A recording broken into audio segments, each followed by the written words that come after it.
the class a little bit more about some expectations. But other than that, that's what we're going to do for today. Okay, guys? So let's get started and let's go straight to the bell work. And the bell work for today is state whether you agree or disagree with this statement. Everybody learns the same way. Justify your answer in 2 to 3 complete sentences. And of course, since this is virtual, go ahead and pause and do this bell work. And when you are done, go ahead and unpause and we'll go right into the lecture. Okay? And pause. All right, guys. So thank you for pausing and working on your bell work. So for me, it's important to realize that everybody learns in a different way. Now, some people share the same style and the same techniques of learning, while others kind of overlap. They might have 1 or 2 ways to learn. There's a visual learner, uh, there's a person who learns from lectures or speeches, and then there's some people who learn from experience. So everybody learns a different way. It's not going to be the same for everybody, although some people may have very similar styles. So it is important to recognize that, and we will continue to build upon that. In my class, I will try to show you how to. I'm going to try to show you with hands-on experience with the computers. I'm going to give a few lectures about maybe the economy and things like that, and then also you're going to have the ability to learn in groups with others. So I'm very excited for that, but like I said, it is important to remember not everybody learns the same way. So if you are struggling with a lecture or something like that, just reach out and let me know, and I would be happy to help. So once again, we have to go over the school and classroom safety procedures. Students have to check their temperatures daily and their symptoms. And if anybody has a fever or other symptoms related to COVID 19, they shouldn't come to school. Now, we want you at school if you aren't showing those symptoms. I think that's important to reiterate. We do want you at school if you're not showing those symptoms. But for if some reason you have a positive COVID test, or if you have symptoms, just don't come in. It's not worth risking other students' health, our administrators' health, and our other teachers' health, especially with a lot of people in advanced age working at our school. It just isn't worth it. So if that's the case, you could always do e-learning. You guys are already doing e-learning, but just in case, let's say you come back halfway through the school year, halfway through the quarter, we will be maintaining these guidelines. There will be random temperature checks of students and staff conducted throughout the day. Students will receive COVID 19 training on how to identify symptoms and reduce transmission. Again, since you guys are learning from a distance, this doesn't necessarily apply to you. And then also make sure you practice proper hygiene. Again, pretty self explanatory, very important to help stop the spread. That's what we want to do. Remain 6 feet apart. Avoid sharing devices and supplies. When you come back to school, there will be one-way traffic patterns that you have to walk, basically like an arrow, like we see at Walmart, Walgreens, those areas, and retail stores. And we're also bringing that to schools. And remember, use hand sanitizer and social distance.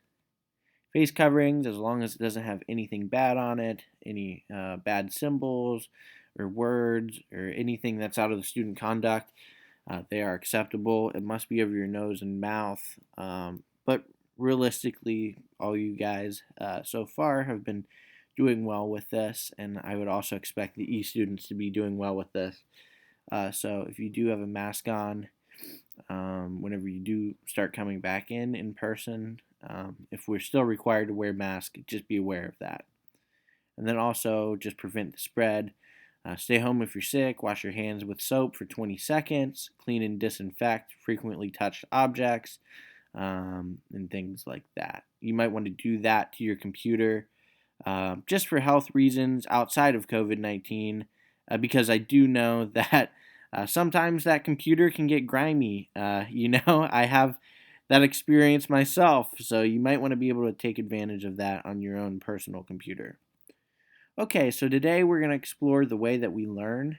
We're going to have a better understanding of how we learn best. We're going to use the learning styles inventory, which will be in your student handout packet, which is attached to this lesson. If you have any problem accessing that, let me know. I know that we had some difficulties on day one accessing the course material, but I believe that should be fixed now. But I will say if there is any issues, continue to let me know. And you guys have been very responsive, and I appreciate your honesty when it comes to saying that you can't access course material or that you were in the class, but marked as a no-show. If any of that happens again, email me. Let me know at Blake BLAKE dot Riedel RIEDEL at polk POLK FL.net. And if you're in Schoology, you can go ahead and find my profile there as well and message me there. Although I do see the emails a lot easier.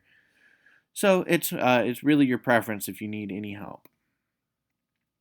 Okay, guys. So there's not really much that we're gonna do as far as a lecture, but I want you guys to complete pages 4 and 5 of your student packet. That'll have a lot of information on your learning style, whether you're visual, auditory, or kinesthetic, which means you're actually doing it. Use a system provided on the handout to find your primary learning style. I have done the handout, so I know how it should look, and it should definitely bring you to the correct answer for whatever that is for you. Read the description regarding your style. Again, there's visual, auditory, and kinesthetic, and they all mean different things. Visual means you see it. If you see work, you retain it. Auditory means if you hear it, you'll remember it. And kinesthetic means if you practice it, you'll remember it. I like to say that I'm a little bit of both, or a little bit of all three, but I think that I'm pretty much visually dominant and auditorily dominant when it comes to learning. So that's what it is for me, and we can discuss a little bit after you're done, or at least I'll give you a little tidbit of information. Complete the My Style worksheet on page 6 of the packet, and then once you're done, write your learning style in the front of your agenda. And here's why.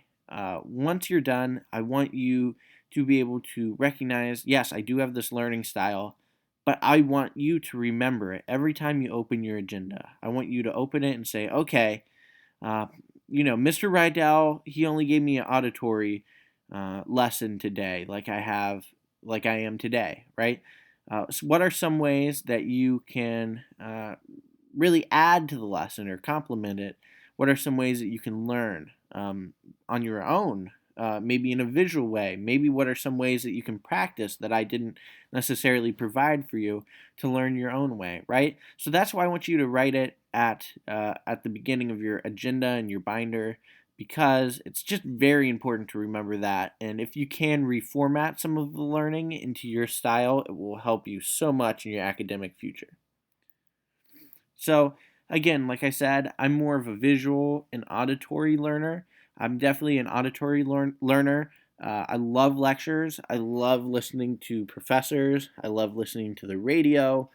I'm a business education teacher, so I listen to a lot of business radio. Some examples are Dave Ramsey and things like that, which teach a lot about finances and personal finances. So I do think that auditory is definitely my advantage, but that's my advantage. Now, some of you may need to see the actual arithmetic behind business finance. Some of you might actually need to do it in a spreadsheet, and that is okay. I just want to affirm that one more time. That is okay because that is your learning style. That's the way that you were created to learn. And I think once we recognize that, we have to realize that maybe if I'm giving an auditory performance, it might not resonate with you as well. And so that's something that we can talk about. That's something that we can personalize. And if you do need some help with that, let me know. And I'm more than willing to help because I want you to be able to get the best out of your learning. Okay, so if you haven't completed this yet, you can pause the video here and then we will be going down to our ticket out of the door.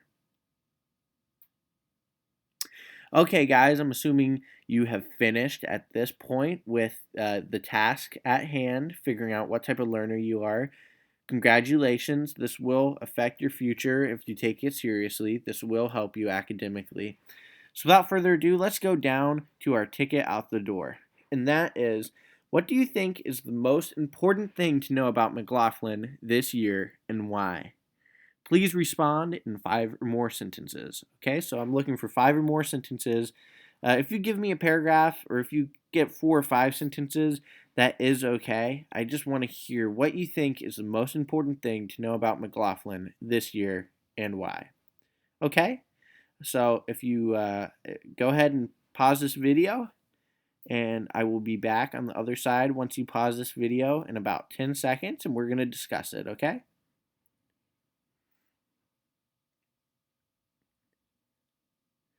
Okay, guys. Well, you have finished your ticket out the door, so I can't necessarily interact with you to see what you guys think. But from what I've seen from some other classes in person, I think that one of the most important things about McLaughlin this year is to know that although we are limited, that doesn't mean our learning has to be limited. That doesn't mean that our effort has to be limited. If we continue to put our best effort forward and we're continuing to learn, we're continuing to at least try to learn, to try to get that experience, things are going to go well for us. And this may be a year in which you learn better on the other side of the computer, and that would be awesome. So I think it's important to know that McLaughlin this year, we're fully committed to helping our in-person students as we are to our e-learning students. So that means being responsive via email, which occasionally I may struggle with just because of the rigors of teaching. But that's what it means. It means being accountable for you guys. And as a McLaughlin team member, I really expect to do well with this. I'm really going to try my hardest to do this, and I expect you guys to try your hardest to be able to learn. I want you to access this course. I want you to maybe potentially download this material for the future. And I really want you to be able to recognize that this is valuable information. You might not know it yet, but this is valuable information. And so, with that, thank you guys so much for tuning in for our Tuesday, uh, week one, lesson two broadcast. Thank you so much. I will be posting this on YouTube as well. So, if for whatever reason, if you are an in person student and you missed class and you're watching this, this is available to you in the future, okay? So, thank you guys so much. That's our lecture for today. And be sure to come back for week one, lesson three tomorrow on Wednesday. I know it's going to be exciting. It's going to be exciting stuff. Just being able to maybe get a little bit more into how we learn, okay? Thank you so much, and